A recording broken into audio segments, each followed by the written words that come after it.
Hey, welcome back. Krystal A, CPA here, and I'm excited to share with you how you can start an LLC without using a lawyer. Now, I'm just going to say this because I have to, but of course, there's absolutely nothing wrong with hiring a lawyer to help you set up your LLC, and there are many benefits of doing so. But will hiring a lawyer cost you? Yes. But is it necessary? No. Is it required? The answer is again, no. I understand the steps that are required for forming an LLC since I have helped quite a few new business owners do this in the past, and I've even started a few of my own. And guess what? I'm not a lawyer. So in today's video, I'll be going over the steps in doing this yourself and what you need to consider to set yourself up correctly from the beginning. If that sounds good, please hit the like button for me so other business owners like yourself can benefit from this video. All right, let's get started.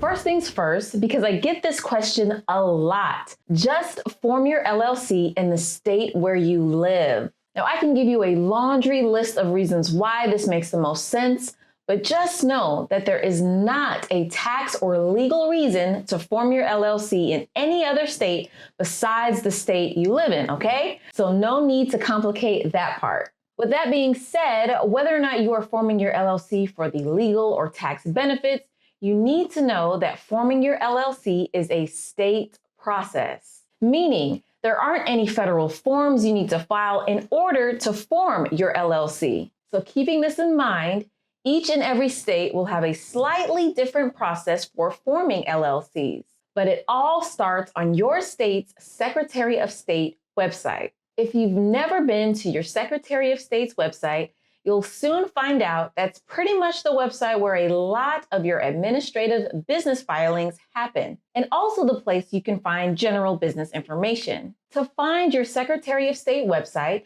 just Google your state along with Secretary of State, and it should be the first link that ends with .gov. Here is what it looks like for Georgia. And you just need to find the section for business or starting a business. Once you click on that section, there should be a link that says something like register an LLC with the Secretary of State. Before you proceed with registering your LLC, you're going to need to gather some information beforehand to make this process super easy for you. First, you need to know what you'll name your LLC.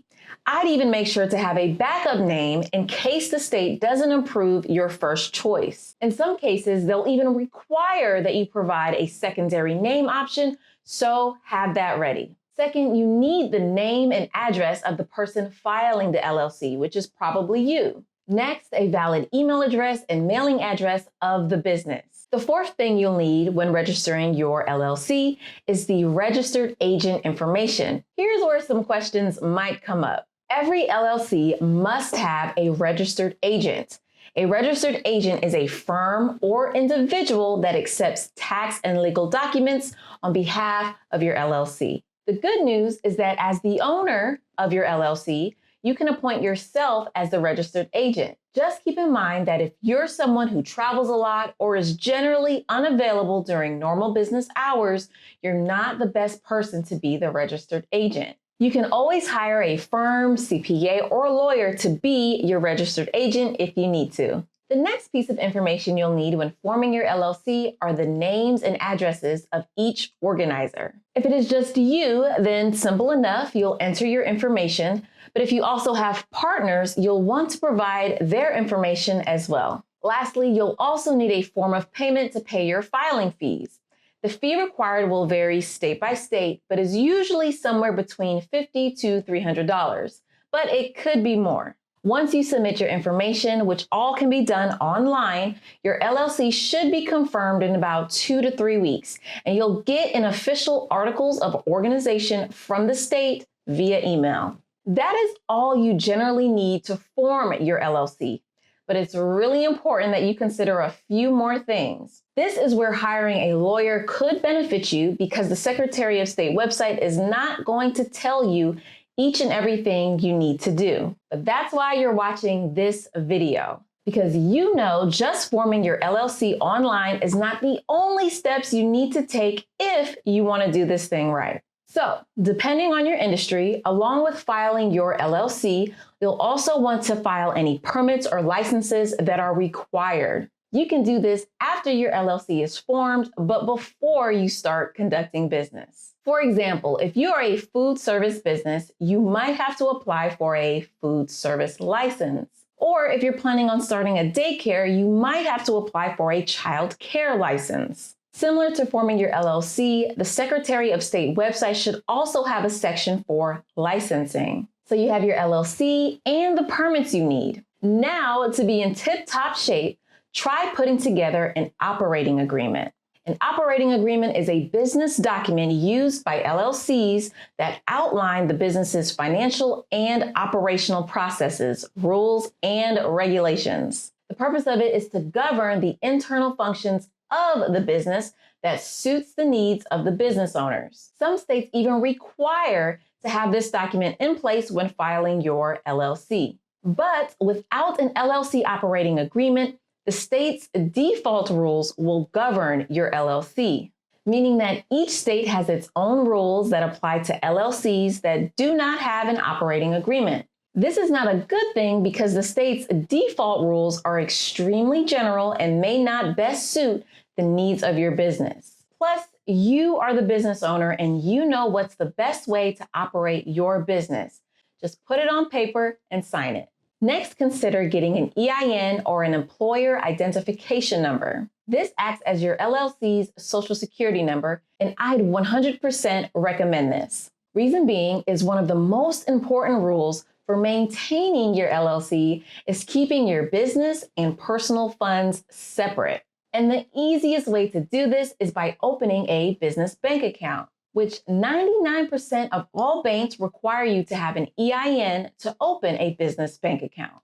You can easily get an EIN from irs.gov, and applying for one usually takes a day or two to come in. Hey, you're on a roll with getting your LLC up and running, but I want to make sure you are aware of everything you need to know. So also remember that when you do have an LLC, you have to file what's called an annual report each and every year. It's not as difficult as it sounds, but it is required. You would do this on the Secretary of State website under the business section. And this is where you would update the state on any changes that may have occurred with your LLC, like a change of address or ownership.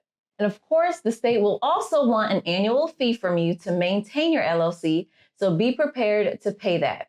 It shouldn't be much higher than your filing fee, but in states like California, it could be as high as $800. All right, lastly, I wouldn't be a CPA if I didn't tell you about the tax considerations of forming your LLC. One of the great things about having an LLC is you get to elect how you want to be taxed. You could be taxed as a disregarded entity, S corporation, or even as a C corporation. All you would need to do is file Form 2553 to be taxed as a S corporation, or Form 8832 to be taxed as a C corporation or another entity type. If you choose to go with the IRS's default tax classification, if you are a single member LLC or a sole owner of your LLC, you would be taxed as a sole proprietor. And if you have partners, you'd be automatically taxed as a partnership. But for most businesses, there's nothing wrong with starting out with the IRS default tax classifications, but as your LLC starts earning more money or as your business goals change, it would be wise to revisit those options. Below, let me know if you have any questions or thoughts, and I'll be sure to get back to you. I'll see you in the next video.